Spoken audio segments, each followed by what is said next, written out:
So, hi, Janine. How do you say your last name? Ward. Ward. Easy enough. Yeah. And you're in what part are you in Bend, Oregon specifically, or right Yeah. outside? Yeah. So Bend is the largest city out of Central Oregon. So Central Oregon is made up of probably six or seven, depending on how small of a city you want to add.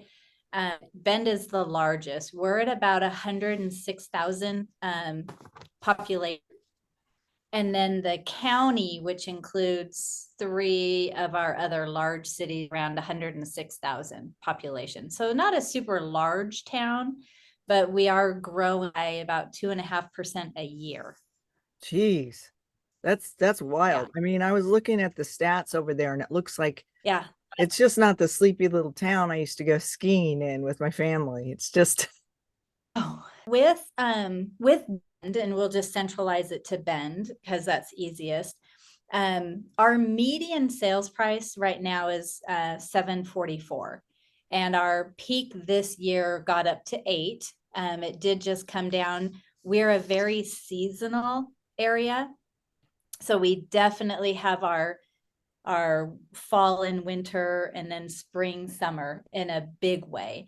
Nobody wants to be on the market when it's snowing. Nobody wants to be on the market when it's holiday, but a lot of people, we have snowbirds, and half the year is spent in Bend and the other half is somewhere else.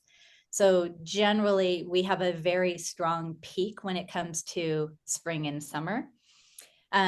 Our affordability does um, change quite a bit from the east side to the west side of Bend. The west side is where our downtown, the river, a lot of the trails, the access to Mount Bachelor. We're pretty much a mountain town, so we've got the hiking, fishing, skiing going on. So as close as people can get to that drives the prices a whole lot more. So you're generally 800,000 to 3 or 4 million on the west side and a million below on the east side. So you can find there's a small amount of inventory under 500,000 in Bend, but our biggest price gap right now, our biggest price area is 550 to 750 in terms of the inventory. And then there's a handful under that, and kind of changes above that. So anybody looking to move here in that 550 to 750 range, that's where they're going to have the largest amount to choose from. hmm. Well, that's good Yeah. then. Is your inventory low? Our absorption rate right now is the last 2 months we just got over 3 months of inventory. We've been hovering in the twos and below for, gosh, since probably COVID. But we just moved up into the like 3.2, 3.1 months of inventory. And then same with our days on market, we're right around, and this is an average of the whole area. Um, some pockets are going to be, 10 days or less. And then you've got the outskirts, and obviously if a home is priced and prepared accordingly. But our average days on market is just over 40 days. And that's on the upper. We just went down from, we were probably in the 30 days on market, and last month it bumped up a little bit because we had a early fall. So it's kind of hurting our numbers a little bit. So, and do you think, did you get an impact with the rise in interest rates? We did, because there's a lot of people that are second home. And when that change happened last year, that really impacted a lot of people's decision making. I do get regular reports from our escrow companies on the breakdown of financing. And our two largest escrow companies share, they're at 48 and 51% of their closings are cash. It's a So lot. to know that pretty much 50% of our sales are cash. We have a lot of people that cash out in higher markets, parts of California, whatnot, Seattle, and they're cashing out there and downsizing and being able to buy for cash here. Yeah, because Yeah. it's still more affordable than California. Yes. Yep. It's still more affordable than a lot of the places they're coming from, Right. or they're downsizing. So even if they're going from their 3,000 square foot family home down to 15 to 1,800 square feet, they're coming out ahead by moving here for that. Yeah. Yeah. I think it's so interesting that the interest rate going up is really not impacting sales as dramatically as they thought it would. Yeah. Yeah. It's definitely impacted certain buyer demographics, like the second home market for us, because they're just like, oh, we'll just wait, another year or two before we buy that vacation home. Mm. We also have a lot of people that think of Bend. It's a destination place for a lot of vacationers, and especially within the Northwest because we're high desert. So when you think of Portland, Seattle, even the Willamette Valley, it's a little more wet. I actually used to live over there, so I can speak. I was born and raised over there. But they come over here because we're high desert. So we're blue sky, drier, a little slower pace of living. So you get people that want to buy and have it as a vacation rental or a short-term rental and Airbnb it. So we used to have a rule of you couldn't have another Airbnb within 250 feet from another one. They bumped that to 500 feet. Mhm. So it's very difficult to be able to find a property and short-term rental it unless it's in some of the specific communities that allow it.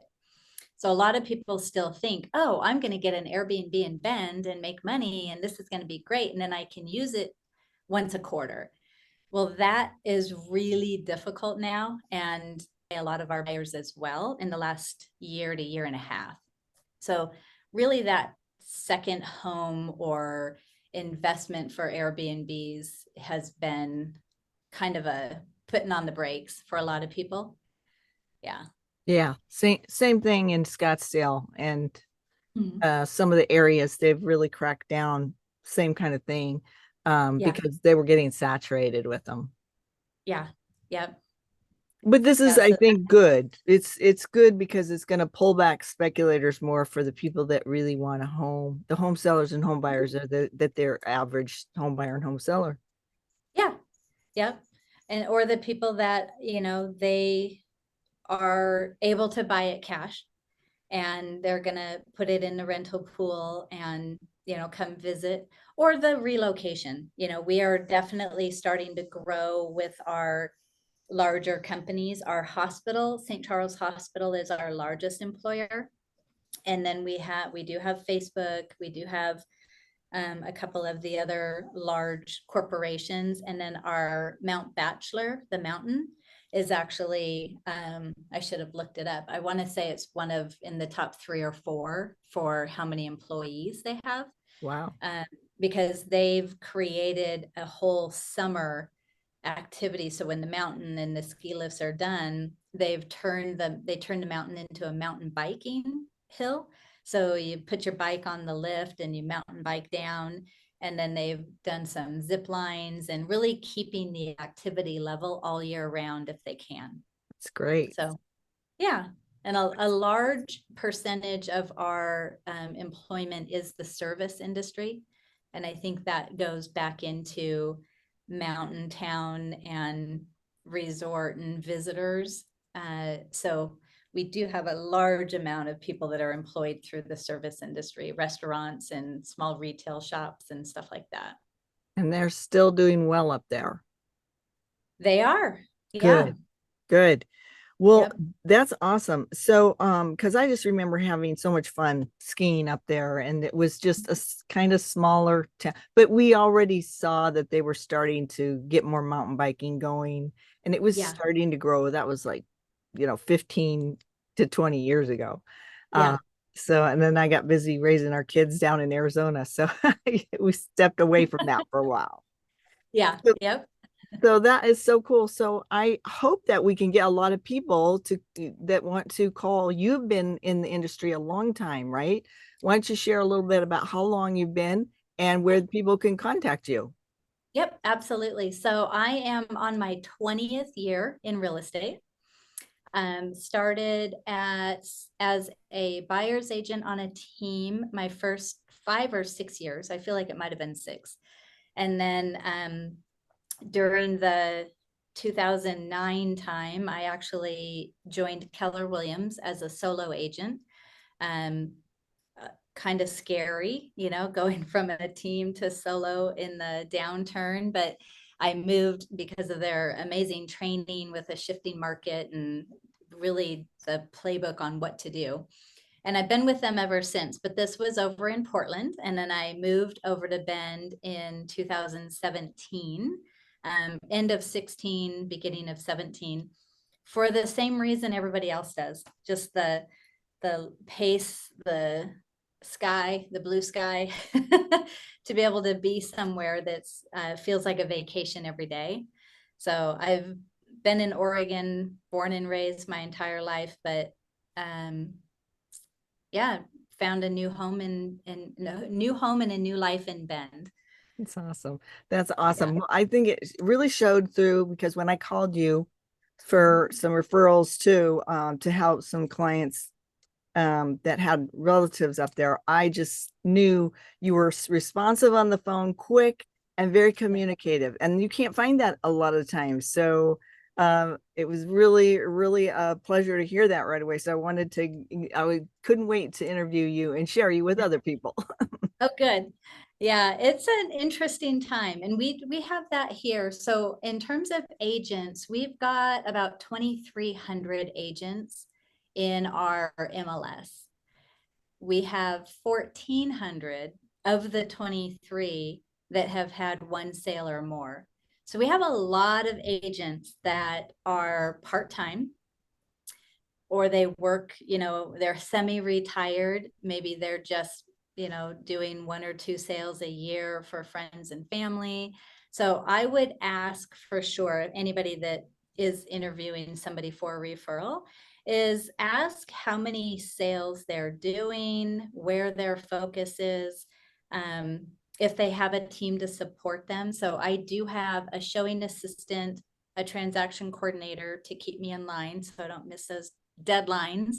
And recently had my husband get licensed. So little things like opening for a contractor or sitting a home inspection, having that in-house person he's AKA my gopher. So I've needed one of those for a while. Um, so, really asking how much does somebody do, and what are they involved in outside of real estate so they know the area and the communities and stuff like that. So it was interesting to know that almost half or 1,000 aren't doing anything, but they're Yeah. still in people's databases. So definitely a question to ask. Absolutely. I agree. It's a time when a lot of the part-timers are getting weeded out because it's not as easy as it was, and it's just not the same. It's back to the normal. You have to work as an agent and you have to Yeah, work for your client. Yeah. yeah, Really, definitely. It's really extra interesting. hard. Yeah, and it's interesting because we've had things like the short-term rental permit process change in the last year and a half. We've had new real estate forms. We have 2 sets of forms, and we have agents that they're not using one or the other, and their paperwork's missing half the contract. Mm, So there's just a lot that, maintaining their production levels and working as a realtor versus dabbling is mhm. super important here for sure, with the growth that we're having and knowing the new neighborhoods and new developments, and a lot of new construction, which is another, going back to the market, we've had a lot pull back, and they used to have some spec homes ready to go. And now they're really not even selling until they have a contract, then they'll lay the foundation.